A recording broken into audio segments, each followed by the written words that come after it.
Hello दोस्तों, मैं राकेश चौधरी आपका मैथमेटिक्स टीचर वेलकम करता हूं डिजिटल तैयारी के यूट्यूब चैनल पर। जैसा कि आपको पता है, हम बात कर रहे हैं राकेश यादव क्लास नोट्स के बारे में और हमारा चैप्टर चल रहा है कोऑर्डिनेट ज्योमेट्री निर्देशांक ज्यामिति, जिसका पार्ट देख रहे हैं हम पार्ट नंबर तीसरा, जो कि इसका अंतिम पार्ट है। 17 क्वेश्चन है टोटल, इसमें 10 हम कर चुके हैं, 7 क्वेश्चन इस पार्ट नंबर 3 में हम कंप्लीट करेंगे। तो देखते हैं क्वेश्चन नंबर 11 जो है वो क्या कह रहा है, देखिएगा।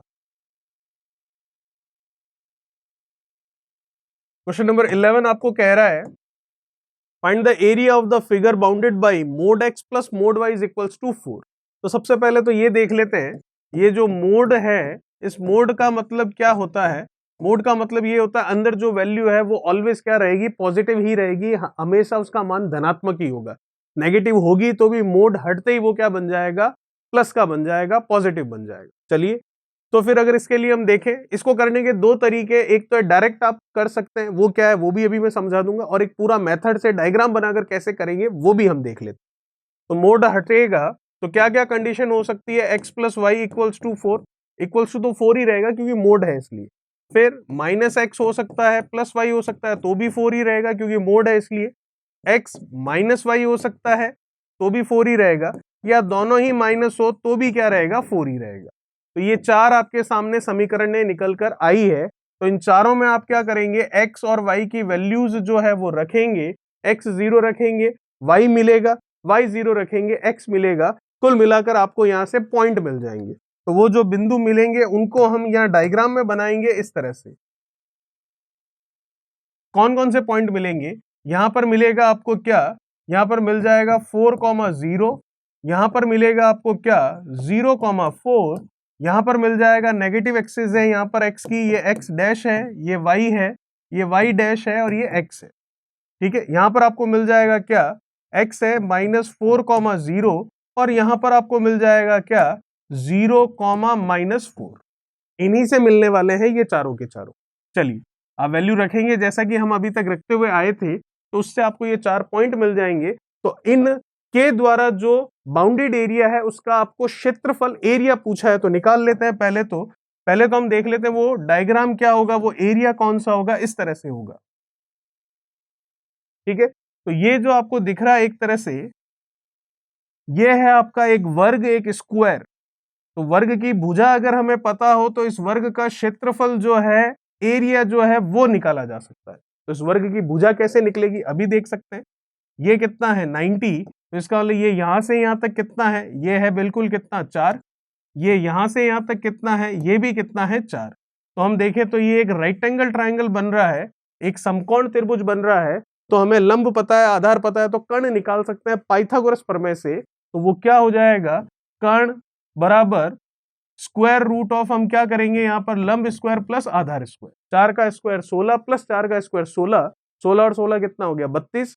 अगर इसको लिखे तो 16 इंटू 2 लिखेंगे, तो 16 इंटू 2 लिखेंगे, उसका स्क्वायर रूट लेंगे तो 16 का तो 4 हो जाएगा और रूट 2 अंदर रह जाएगा। तो हम कह सकते हैं कि जो भुजा है आपके इस वर्ग की, इस स्क्वायर की, वो क्या आ चुकी है 4√2 आ चुकी है। ठीक है, तो इसका मतलब ये वर्ग की भुजा जब 4√2 आ चुकी है, तो इस वर्ग का क्षेत्रफल एरिया भी हम बता सकते हैं। क्षेत्रफल होता है भुजा का स्क्वायर, मतलब 4√2 का होल स्क्वायर।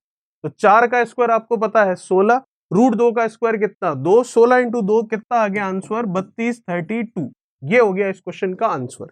ये तो हो गया हमने पूरे मेथड से किया। वैसे अगर आप इस तरह के क्वेश्चन को डायरेक्टली करना चाहते हैं तो भी कर सकते हैं, वो कैसे होगा वो भी मैं अभी आपको एक्सप्लेन कर देता हूं।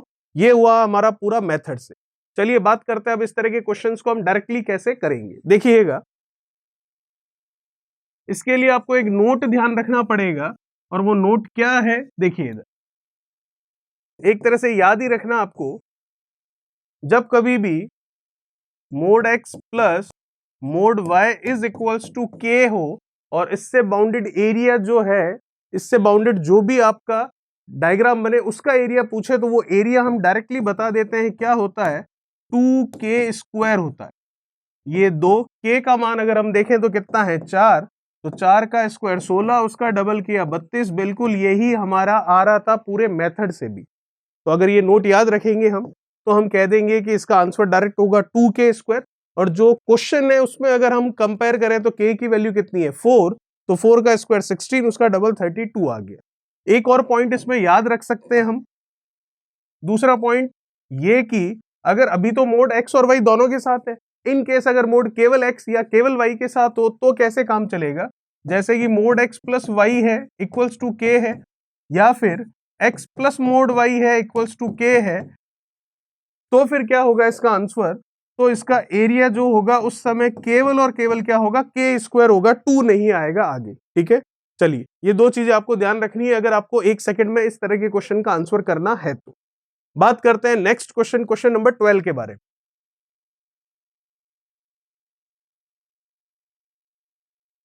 क्या कह रहा है 12वां सवाल देखिए, find fourth vertex of a rhombus whose 3 vertex are -2, 3, 3, 4, 2, -7।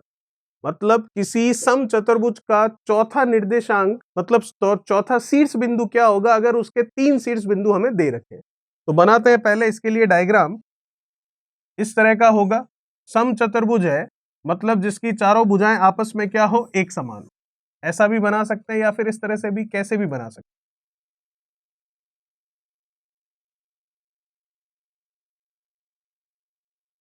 ये हो गई पहली आपके -2, 3 है और 3, 4 है, तो ये हो गया आपके 3, 4 इधर ही बनेगा, दोनों प्लस के हैं तो ठीक है। फिर माइनस प्लस की बात कर रहा है तो ये -2 माइनस और प्लस है तो माइनस होता है इधर, तो ये -2, 3 और फिर क्या है 2, -7 है, तो x और y है, तो x है और y कितना है माइनस का, तो y माइनस का है, x प्लस का है, तो यहां पर हम ले सकते हैं 2, -7। चलिए देखते हैं चौथा, इसके बारे में आपको पूछ रहा है तो इसको हमने ले लिया क्या, x1 और y1। कोई दिक्कत नहीं, x और y लेंगे तो भी चलेगा, कोई दिक्कत वाली बात नहीं है, आप इसको ले लीजिए x और y। इस x और y के बारे में आपको बताना। चलिए देखिए, तो यहां पर अगर हम देखें इसके लिए, तो जैसा कि आप देख सकते हैं सम चतुर्भुज है, तो सम चतुर्भुज के दोनों जो विकर्ण होते हैं एक दूसरे को जिस बिंदु पर मिलते हैं आपस में सम द्विविभाजित करते हैं, मतलब बाइसेक्ट करते हैं। ठीक है, तो इसके लिए अगर हम बिंदु देखें जैसे कि ये एक दूसरे को काट रहे हैं, तो इसके लिए विकर्णों का अगर प्रतिच्छेदी बिंदु देखें तो ये होगा, क्या होगा वो हम निकाल सकते हैं आसानी से, क्योंकि हमको एक कॉन्सेप्ट पता है, जैसे कि ये है आपके x1 y1, ये है आपके x2 y2, तो यहां पर कोई बिंदु है फॉर एग्जाम्पल मान लेते हैं P, तो उसके निर्देशांक निकालने हैं, तो x1 प्लस x2 अपॉन 2 करेंगे तो x वाला निकलेगा, comma y1 plus y2 upon 2 करेंगे तो y वाला निकलेगा। तो निकाल लेते हैं वैसे ही इस विकर्ण के लिए, तो कितना होगा x1 प्लस x2, तो -2 प्लस 2 क्या हो गया 0, अपॉन 2 करेंगे तो 0 ही होगा। ये लीजिए y के लिए निकाले तो 3 और वो कितना है माइनस का 7 है, तो 3 - 7 ऐड करूंगा तो -4 होगा और अपॉन 2 करूंगा तो कितना होगा -2 होगा। ये लीजिए आ गया आपके पास यहां पर। तो यही निर्देशांक कहां पर होंगे जब आप ये वाला विकर्ण लेंगे उसके लिए, तो निकाल लेते हैं इधर से। तो x के लिए अगर हम देखें तो x प्लस 3 है अपॉन 2 इक्वल्स टू किसके होगा 0 के। वैसे ही y1 और y2, तो y1 क्या है y है और y2 कितना हमारे पास, उधर लिख लेते हैं ताकि दोनों निकल जाएंगे, y1 और y2 कितना है 4 अपॉन 2, जिसकी वैल्यू किसके बराबर है -2 के बराबर। x और y का मान निकाल लेते हैं यहां से सीधा, देखिए उधर जाएगा 0 हो जाएगा तो x की वैल्यू आ जाएगी कितनी -3, कोई दिक्कत नहीं। उधर जाएगा -4 हो जाएगा, फिर -4 है, ये 4 उधर जाएगा तो माइनस का हो जाएगा, तो -4 और -4 ये कितना हो जाएगा -8। तो x और y की वैल्यू हम कह सकते हैं कितनी आ गई -3 और -8, यही आपको पूछा था, जो कि हमारा आंसर आ गया, चौथा बिंदु हो गया -3, -8। चलिए ये था क्वेश्चन नंबर 12। बात करते हैं नेक्स्ट क्वेश्चन नंबर 13 के बारे में।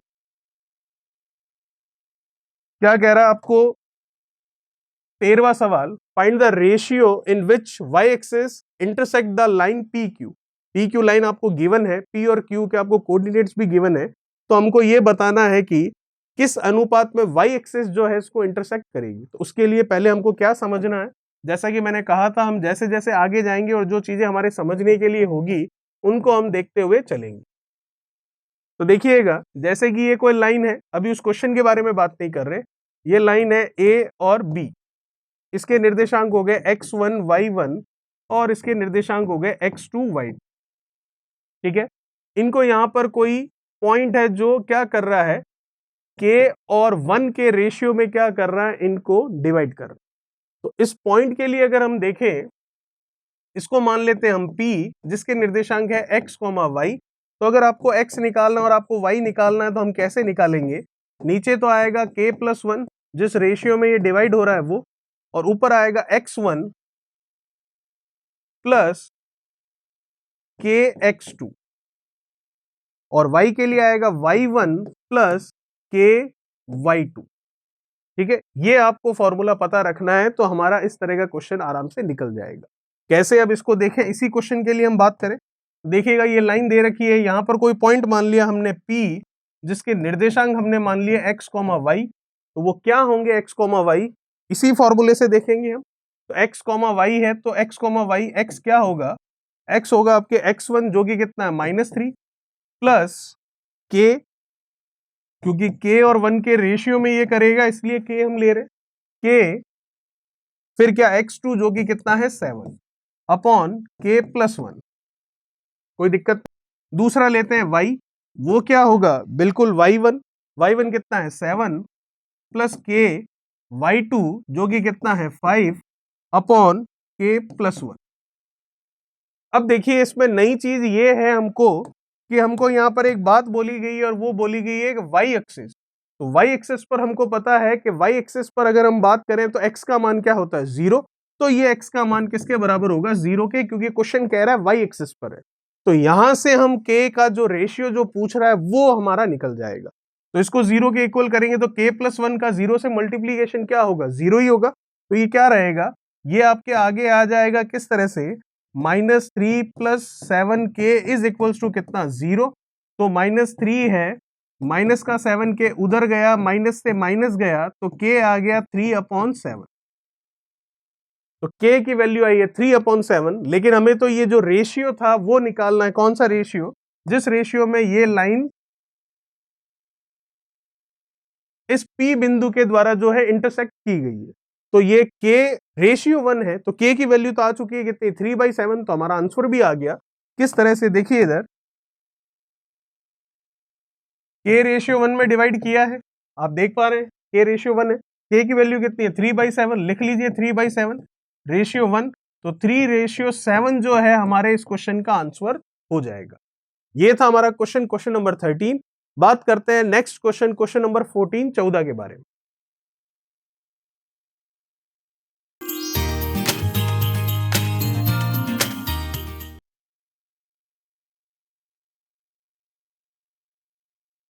क्या कह रहा है क्वेश्चन नंबर 14, आपको स्लोप मतलब ढाल जो होती है उसके बारे में पूछा जा रहा है।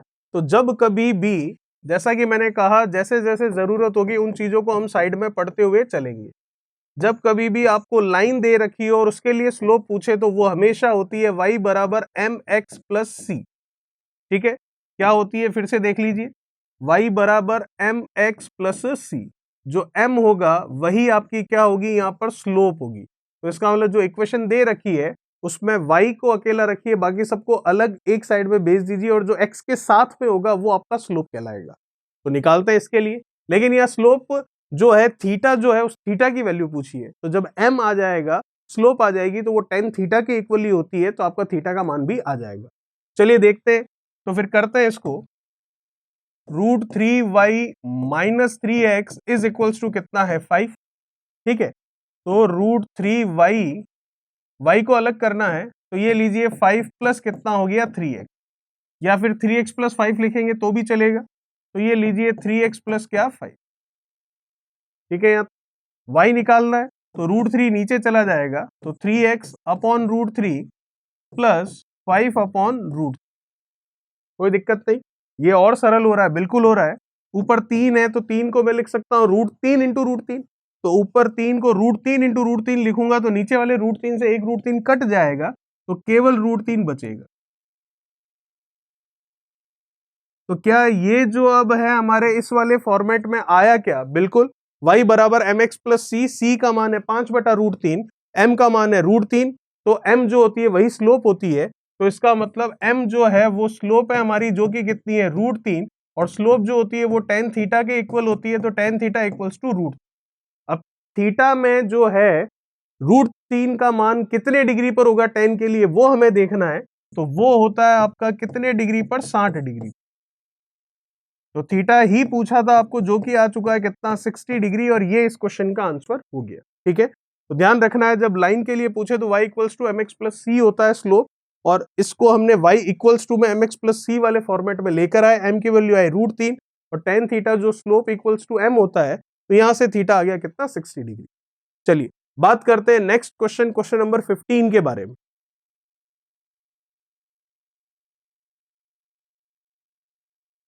क्या कह रहा है आपको, 15वां सवाल देखिएगा, find the angle between the lines, इन दोनों लाइनों के बीच में आपको कोण ज्ञात करना है। तो वो कोण क्या होता है, tan थीटा होता है, और उसकी वैल्यू होती है mode of m1 minus m2 upon 1 plus m1 m2। ठीक है, तो दोनों के लिए आपको पहले क्या निकालनी है, स्लोप निकालनी है, उसमें रखना है, आपका आंसर आ जाएगा। चलिए देख लेते हैं। तो ये हो गई हमारी फर्स्ट वाली इक्वेशन, m1 यहां से ले लेंगे, और ये हो गई हमारी सेकंड वाली इक्वेशन, m2 यहां से ले लेंगे। निकाल लेते हैं m1, कैसे निकालेंगे अभी मैंने आपको बताया, y equals to m x plus c से। चलिए लेते हैं फिर इस वाली इक्वेशन को पहले यहां पर, तो y इक्वल्स टू 7 माइनस इसको -√3x प्लस क्या 7। अब इसमें और कुछ चेंज करने की जरूरत है नहीं, साफ वैल्यू मिल गई, y इक्वल्स टू क्या है, -√3x प्लस 7। तो ठीक है, तो यहां से m1 की वैल्यू आ गई माइनस की √3। चलिए अब जो दूसरी वाली इक्वेशन है उसके बारे में बात कर लेते हैं। दूसरी वाली इक्वेशन कौन सी, ये ले लेते हैं। यहां से आपको लेना है m2 का मान, तो m2 का मान क्या होगा, x -5 इक्वल्स टू y√3, क्योंकि y equals to m x plus c है, तो अब इसको ऐसे भी तो लिख सकते हैं, y√3 इक्वल्स टू x -5। एक ही बात है, जो पीछे था आगे लिखा और जो आगे था वो पीछे लिखा है।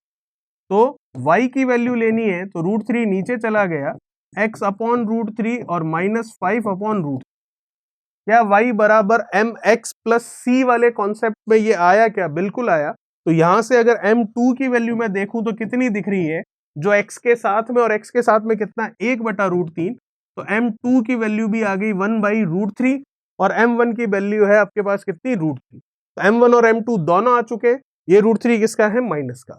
m1 और m2 दोनों आ चुके हैं, तो वो वैल्यू वहां पर रख देते हैं, आपके थीटा का मान निकल जाएगा। तो वैल्यू पुट करते हैं यहां पर, देखिए अब सीधा मान ही रखना है इसमें, तो tan theta is equals to m1 कितना आपके पास, 1/√3। ठीक है, m1 कितना है, -√3, तो लिखते हैं -√। अब वैसे m1 m2 किसको माने, इसको m1 ले या इसको m2, कोई फर्क नहीं पड़ेगा, किसी को भी आप ले सकते हैं, क्योंकि मोड वाली वैल्यू है इस वजह से। ठीक है, तो मोड लगा हुआ है, तो m1 में से m2 घटाएं या m2 में से m1 घटाएं, एक ही बात। चलिए फिर आएगा आपके पास m2, जो कि कितना है, 1/√3, तो ये लीजिए 1/√3 अपॉन 1 प्लस √3 माइनस में, और 1/√3 ये प्लस का है। अब इसको सॉल्व कर लेते हैं, तो मैं देख सकता हूं कि √3 से, और ये -1 है, तो 1 - 1 नीचे कितना हो गया, 0। तो ऊपर कुछ भी है, अगर नीचे 0 आ चुका है, तो ऊपर कुछ भी है आपके न्यूमरेटर में और डिनोमिनेटर में अगर 0 है, तो वो फ्रैक्शन, वो बिन हमेशा आपको क्या देती है, इन्फिनिटी देती है। तो इसका मतलब tan थीटा का मान आ गया किसके बराबर, अनंत के। तो tan थीटा अनंत कब होगा, जब थीटा का मान कितना होगा, 90 डिग्री। तो आपको थीटा का ही मान पूछा गया था कि एंगल क्या होगा, तो एंगल कितना आ गया आपके पास, 90 डिग्री। तो एंगल आ गया आपके इस क्वेश्चन में कितना, 90 डिग्री। चलिए ये था आपका क्वेश्चन, क्वेश्चन नंबर 15। बात करते हैं नेक्स्ट क्वेश्चन, क्वेश्चन नंबर 16, 16 के बारे में।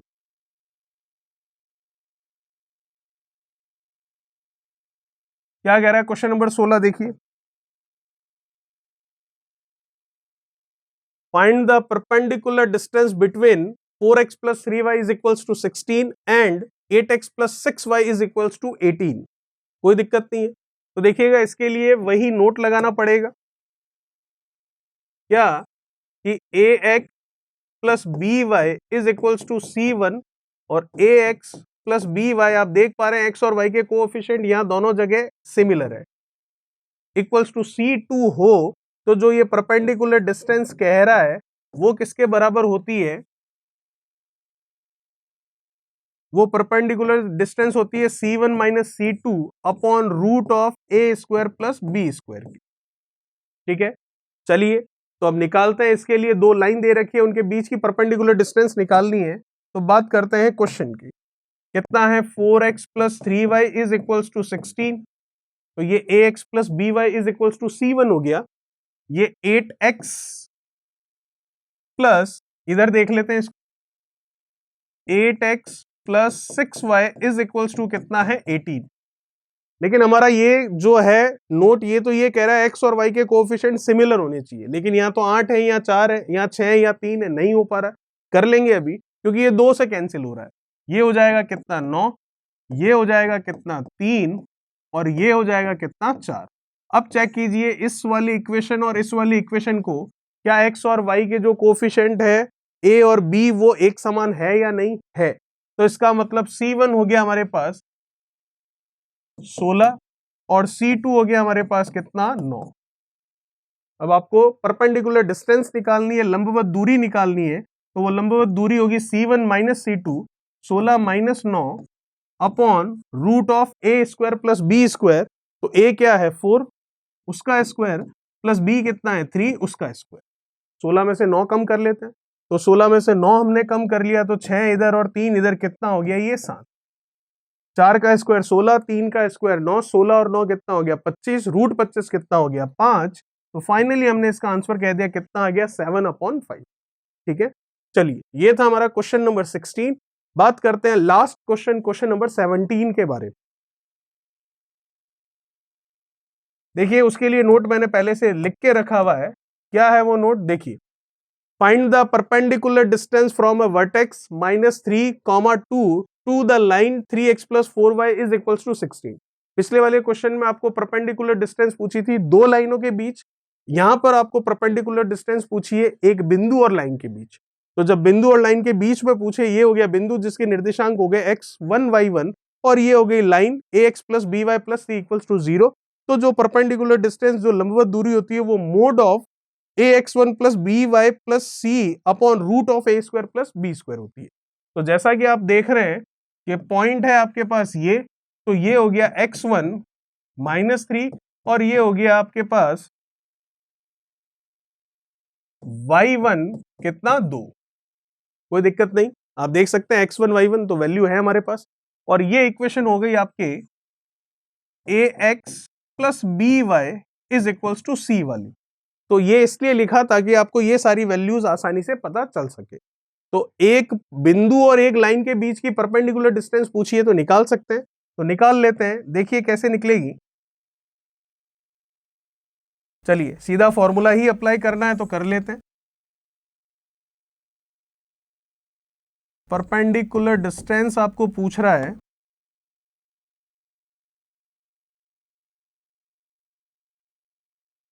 वो होगी मोड ऑफ, जैसा ही आपके सामने लिखा हुआ है ax1 plus by1 plus c upon root of a square plus b square mode.